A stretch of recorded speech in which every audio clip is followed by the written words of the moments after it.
And now, the best 60-ish seconds of your week. Saturday morning, and time for another unedited, unscripted, unrehearsed version of the best 60-ish seconds of your week. And as always, we ask you to just take a second to like, share, subscribe, and even comment. It helps us to build our audience when those algorithms get juiced by your participation. And this week we're talking again about the Commonwealth of Virginia and Abigail Spanberger's regime down there, which last week they were promoting this goofy national popular vote concept where basically there's an end run around the Constitution and the Electoral College to try to benefit Democrats in presidential elections. And if that weren't enough, this week they come out with a gerrymander that would have made Elbridge Gerry blush. A situation where they're trying to take what ordinarily would be, at best for the Democrats, maybe 54% to 60, 61, 62, and a sweep of the congressional seats there in Virginia. So where are these left-wing groups that are always saying we got to have fair elections, we can't have gerrymanders? I think the only people that gerrymander are conservative Republicans, but you're seeing now what the left does when left to their devices. And it's going to be interesting to see who says what from here on in.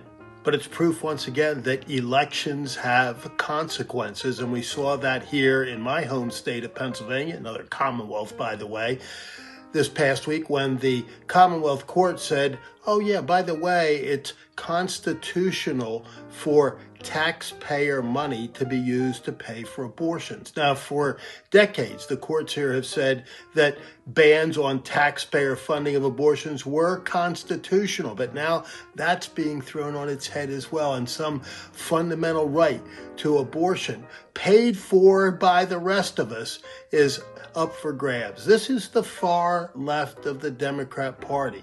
But again, it's because of Republican failures and conservative failures in elections. And the chickens come home to roost. And in one other piece of political news from Pennsylvania, Governor Josh Shapiro once again wants to pander to the left on one of the weirdest issues imaginable, something the overwhelming majority of Pennsylvanians agree on, and that is that biological males should not be playing girls' high school sports.